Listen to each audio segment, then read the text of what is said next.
এই কানাডাতে আমি নতুন এসেছি এবং এসেই প্রকৃতি এবং পরিবেশ দেখছি।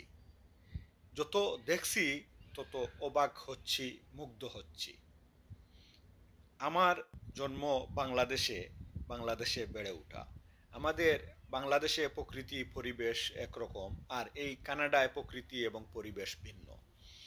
এই গাছগুলো, রঙিন গাছগুলো গোলাপ ফুলের গাছ। এই ফুলের গাছ আমাদের বাংলাদেশেও আছে, কিন্তু এই কানাডাতে এই গোলাপ ফুলের গাছগুলো যখন শীত আসে তখন লাল হয়ে যায়।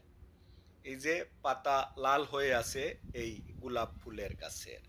শুধু গোলাপ ফুল নয়, অনেক গাছের পাতাই লাল হয়ে যায়, রঙিন হয়ে যায়। আর সে কারণে কানাডার প্রকৃতি বা পরিবেশ রঙে রঙিন হয়ে ওঠে এই সময়টায়। এই সময়টার পরেই এই গাছগুলোর পাতা ঝরে পড়বে, এই গাছগুলোতে আর পাতা থাকবে না।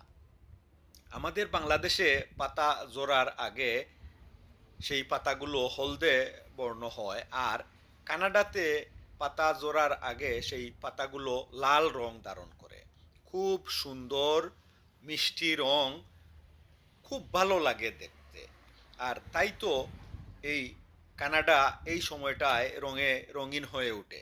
অর্থাৎ সামনে শীত আসবে। আজও শীত জেঁকে বসেছে, বাহিরে রোদ আছে, কিন্তু কনকনে শীত। আমাদের দেশে মাঘ মাসের চেয়েও বেশি শীত।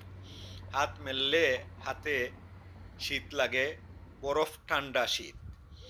এই গাছগুলো ধীরে ধীরে এভাবে রঙিন হয়ে উঠছে। এই গাছের পাতা পুরোটা সবুজ ছিল, আর শীত আসার কারণে এই সবুজ পাতা ধীরে ধীরে এমন রঙিন, এমন সুন্দর রঙিন হয়ে উঠছে। এই রঙিন পাতা ঝরে পড়ছে ধীরে ধীরে। এভাবেই কানাডায় রং বদলায়, আর রং বদলে যায় কানাডার প্রকৃতি এবং পরিবেশের। আমি দেখছি, অবাক হচ্ছি এবং মুগ্ধ হচ্ছি।